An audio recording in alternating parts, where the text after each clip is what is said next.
तृतीयोध्याय सेनापतियों सहित महिषासुर का वध। जगदम्बा के श्री अंगों की कांति उदय काल के सहस्रों सूर्यों के समान है। वे लाल रंग की रेशमी साड़ी पहने हुए हैं। उनके गले में मुंडमाला शोभा पा रही है। दोनों स्तनों पर रक्त चंदन का लेप लगा है। वे अपने कर कमलों में जपमालिका, विद्या और अभय तथा वर नामक मुद्राएं धारण किए हुए हैं। 3 नेत्रों से सुशोभित मुखारविंद की बड़ी शोभा हो रही है। उनके मस्तक पर चंद्रमा के साथ ही रत्नमय मुकुट बंधा है तथा वे कमल के आसन पर विराजमान हैं। ऐसी देवी को मैं भक्ति पूर्वक प्रणाम करता हूँ। आशी कहते हैं, देखो दैत्यों की सेना को इस प्रकार तहस नहस होते देख महादैत्य सेनापति चिक्षुर क्रोध में भरकर अंबिका देवी से युद्ध करने के लिए आगे बढ़ा। वह असुर रणभूमि में देवी के ऊपर इस प्रकार बाणों की वर्षा करने लगा जैसे बादल मेरुगिरी के शिखर पर पानी की धार बरसा रहा हो। तब देवी ने अपने बाणों से उसके बाण समूह को अनायास ही काटकर उसके घोड़ों और सारथी को भी मार डाला। साथ ही उसके धनुष तथा अत्यंत ऊंची ध्वजा को भी तत्काल काट गिराया। धनुष कट जाने पर उसके अंगों को अपने बाणों से बींध डाला। धनुष, रथ, घोड़े और सारथी के नष्ट हो जाने पर वह असुर ढाल और तलवार लेकर देवी की ओर दौड़ा। उसने तीखी धार वाली तलवार से सिंह के मस्तक पर चोट करके देवी की भी बाईं भुजा में बड़े वेग से प्रहार किया। राजन, देवी की बाह पर पहुंचते ही वह तलवार टूट गई। फिर तो क्रोध से लाल आंखें करके उस राक्षस ने शूल हाथ में लिया और उसे उस महादैत्य ने भगवती भद्रकाली के ऊपर चलाया। वह शूल आकाश से गिरते हुए सूर्यमंडल की भांति अपने तेज से प्रज्वलित हो उठा। उस शूल को अपनी ओर आते देख देवी ने भी शूल का प्रहार किया। उससे राक्षस के शूल के सैकड़ों टुकड़े हो गए। साथ ही महादैत्य चिक्षुर की भी धज्जियां उड़ गई। वह प्राणों से हाथ धो बैठा। महिषासुर के सेनापति उस महापराक्रमी चिक्षुर के मारे जाने पर देवताओं को पीड़ा देने वाला चामर हाथी पर चढ़कर आया। उसने भी देवी के ऊपर शक्ति का प्रहार किया, किंतु जगदम्बा ने उसे अपने हुंकार से ही आहत एवं निष्प्रभ करके तत्काल पृथ्वी पर गिरा दिया। शक्ति टूटकर गिरी हुई देख चामर को बड़ा क्रोध हुआ। अब उसने शूल चलाया, किंतु देवी ने उसे भी अपने बाणों द्वारा काट डाला।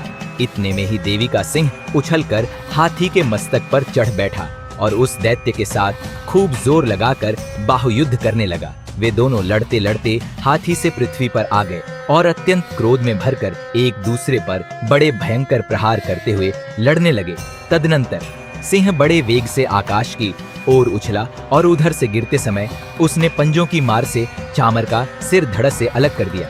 इसी प्रकार उदग्र भी शिला और वृक्ष आदि की मार खाकर रणभूमि में देवी के हाथ से मारा गया तथा कराल भी दांतों, मुक्कों और थप्पड़ों की चोट से धराशायी हो गया। क्रोध में भरी हुई देवी ने गदा की चोट से उद्धत का कचूमर निकाल डाला। भिन्नपाल से वाशकल को तथा बाणों से ताम्र और अंधक को मौत के घाट उतार दिया। 3 नेत्रों वाली परमेश्वरी ने त्रिशूल से उग्रास्य, उग्रवीर्य तथा महाहनु नामक दैत्यों को मार डाला। तलवार की चोट से विडाल के मस्तक को धड़ से काट गिराया। दुर्धर और दुर्मुख इन दोनों को भी अपने बाणों से यमलोक भेज दिया।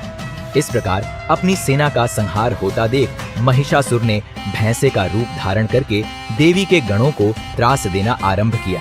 किन्हीं को थूथुन से मारकर, किन्हीं के ऊपर खुरों का प्रहार करके, किन्हीं को पूंछ से चोट पहुंचाकर, कुछ को सींगों से विदीर्ण करके, कुछ गणों को वेग से, किन्हीं को सिंहनाद से, कुछ को चक्कर देकर और कितनों को निश्वास वायु के झोंके से धराशायी कर दिया।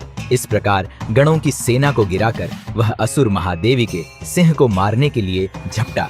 इससे जगदम्बा को बड़ा क्रोध हुआ। उधर महापराक्रमी महिषासुर भी क्रोध में भरकर धरती को खुरों से खोदने लगा तथा अपने सींगों से ऊंचे ऊंचे पर्वतों को उठाकर फेंकने और गरजने लगा। उसके वेग से चक्कर देने के कारण पृथ्वी क्षुब्ध होकर फटने लगी।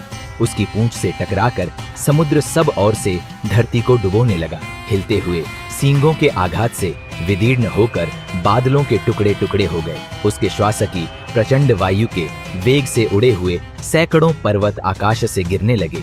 इस प्रकार क्रोध में भरे हुए उस महादैत्य को अपनी ओर आते देख चंडिका ने उसका वध करने के लिए महान क्रोध किया। उन्होंने पाश फेंककर उस महान असुर को बांध लिया उस महासंग्राम में बंध जाने पर उसने भैंसे का रूप त्याग दिया और तत्काल सिंह के रूप में वह प्रकट हो गया। उस अवस्था में जगदम्बा ज्यों ही उसका मस्तक काटने के लिए उद्यत हुई, त्यों ही वह खड्गधारी पुरुष के रूप में दिखाई देने लगा। तब देवी ने तुरंत ही बाणों की वर्षा करके ढाल और तलवार के साथ उस पुरुष को भी बींध डाला। इतने में ही वह महान गजराज के रूप में परिणत हो गया तथा अपनी सूंड से देवी के विशाल सिंह को खींचने और गर्जने लगा। खींचते समय देवी ने तलवार से उसकी सूंड काट डाली। तब उस महादैत्य ने पुनः भैंसे का शरीर धारण कर लिया और पहले की ही भांति चराचर प्राणियों सहित तीनों लोकों को व्याकुल करने लगा। तब क्रोध में भरी हुई जगन माता चंडिका बारंबार उत्तम मधु का पान करने और लाल आंखें करके हंसने लगी। उधर वह बल और पराक्रम के मद से उन्मत्त हुआ। राक्षस गर्जने लगा और अपने सींगों से चंडी के ऊपर पर्वतों को फेंकने लगा। उस समय देवी अपने बाणों के समूहों से उसके फेंके हुए पर्वतों को चूर्ण करती हुई बोली। बोलते समय उनका मुख मधु के मद से लाल हो रहा था और वाणी लड़खड़ा रही थी। देवी ने कहा, ओ मूढ़, मैं जब तक मधु पीती हूँ तब तक तू क्षण भर के लिए खूब गर्ज ले। मेरे हाथ से यहीं तेरी मृत्यु हो जाने पर अब शीघ्र ही देवता भी गर्जना करेंगे, यो ऋषि कहते हैं। यूं कहकर देवी उछली और उस महादैत्य के ऊपर चढ़ गईं। फिर अपने पैर से उसे दबाकर उन्होंने शूल से उसके कंठ में आघात किया। उनके पैर से दबा होने पर भी महिषासुर अपने मुख से दूसरे रूप में बाहर होने लगा। अभी आधे शरीर से ही वह बाहर निकलने पाया था कि देवी ने अपने प्रभाव से उसे रोक दिया। आधा निकला होने पर भी वह महादैत्य देवी से युद्ध करने लगा। तब देवी ने बहुत बड़ी तलवार से उसका मस्तक काट गिराया। फिर तो हाहाकार करती हुई दैत्यों की सारी सेना भाग गई तथा संपूर्ण देवता अत्यंत प्रसन्न हो गए। देवताओं ने दिव्य महर्षियों के साथ दुर्गा देवी का स्तवन किया। गंधर्वराज गाने लगे तथा अप्सराएं नृत्य करने लगीं। इस प्रकार श्री मार्कंडेय पुराण में सावर्णिक मनवंतर की कथा के अंतर्गत देवी महात्म्य में महिषासुरवध नामक तीसरा अध्याय पूरा हुआ।